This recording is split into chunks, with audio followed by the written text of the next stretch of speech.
aim high. Every day was a struggle for my family. My father's expectation for his sons was to graduate from ninth grade, find a job, and make money so he could continue his leisurely lifestyle.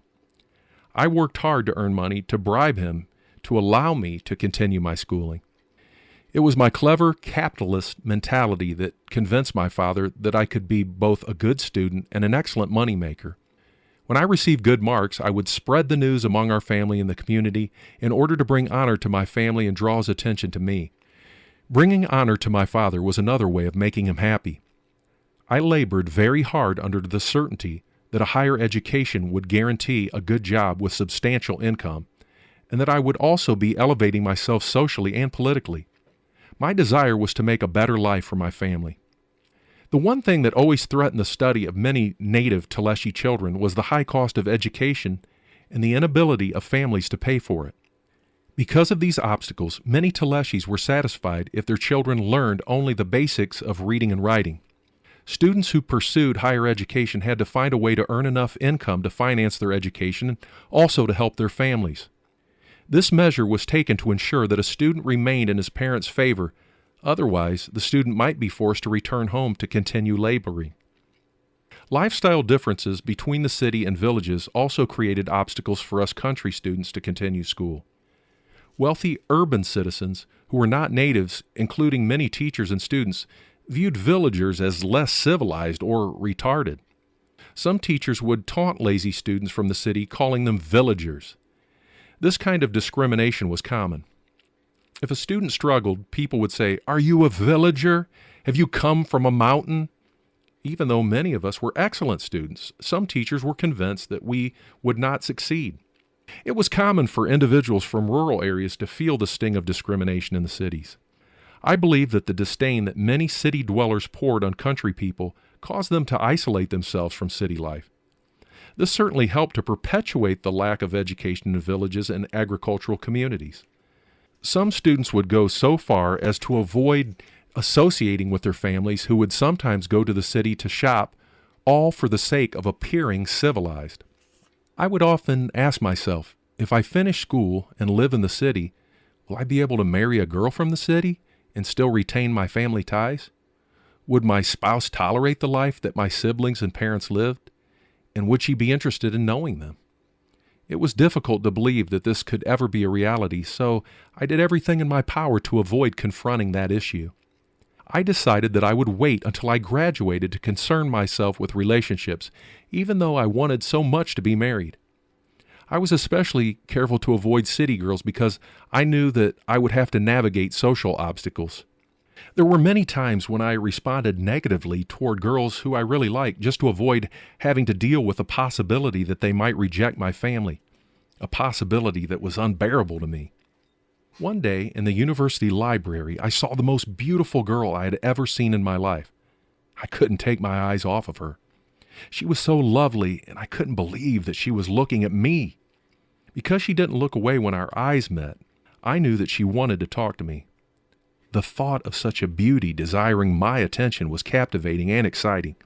I wanted so much to know her, but everything about her told me that she was not only a city girl, but she was from an affluent family. I couldn't tear my thoughts away from my family, and I couldn't escape the fact that there were too many factors working against any hope for me ever being with her. This attitude is difficult for many contemporary Westerners to understand because they believe that social barriers are not barriers at all. But in the Middle East, these are walls that are virtually insurmountable.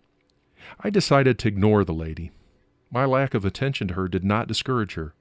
One day, she just sat right down next to me in the library and asked me the time. I thought it would be fun to tease her and make fun of her, so I gently took her hand and read the time from the watch on her wrist. She was so embarrassed.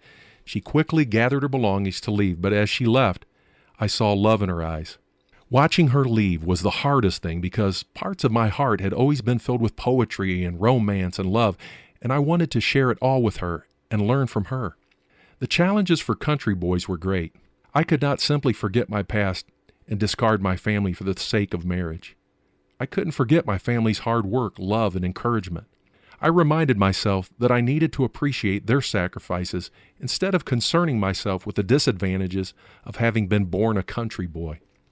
After the revolution in 1979, I married a girl from the city. We were both revolutionaries.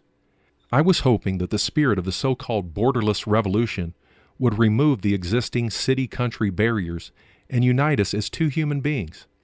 Instead, the differences and barriers ran very deep and have always been trying to tear us apart. Similar cultural problems also arose in my political life with my colleagues after the revolution. Some city revolutionaries who called themselves freedom supporters started to mistreat or mock those of us who were from villages. They said to the public, "Look at the riders of the donkeys who aim to lead a nation." They meant that only their seemingly civilized compatriots, those who rode horses, would be able to run the country. It was painful to endure such discrimination at the time, but that experience brought joy to me years later when I read the story of the King of Kings, who entered Jerusalem on a humble donkey and did not worry about what those who claimed to be civilized thought. As a student, I worked hard to rescue myself from the village and its unbearable lifestyle and from every other obstacle that I felt was hindering my progress. To help support schooling costs, as well as some family expenses, my stepbrother and I collected firewood to sell during those days we were not in school. We did this when it was not sowing or harvest time. At these times, no member of the family would have free time for anything other than farming. We spent hours and hours in a nearby forest. I would climb the trees, cutting the thicker branches for charcoal and thinner branches for firewood. We gathered as much as we could carry on our backs and also on our donkey. Our enterprising activities in the forest helped me to become a very skillful tree climber.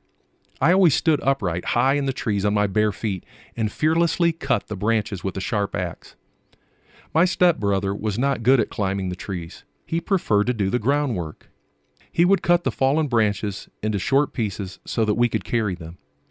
We would take them home and lay the thicker pieces in a kiln in our yard for producing charcoal and sell the thinner branches for firewood. The money we made from selling charcoal was much better than what we made from selling firewood because we sold the coal directly to businessmen while the firewood was sold to individuals in the city. But we worked hard to do both because we needed every bit of income. We also had to prove to our father that we were hard-working children who did not want to burden the family. Despite our constant work, I was still able to maintain good grades in school. My mother and siblings always supported my desire for higher education. In my father's absence, they encouraged me to achieve my educational goals. Without their moral support and help, I would not have been able to survive my father's opposition.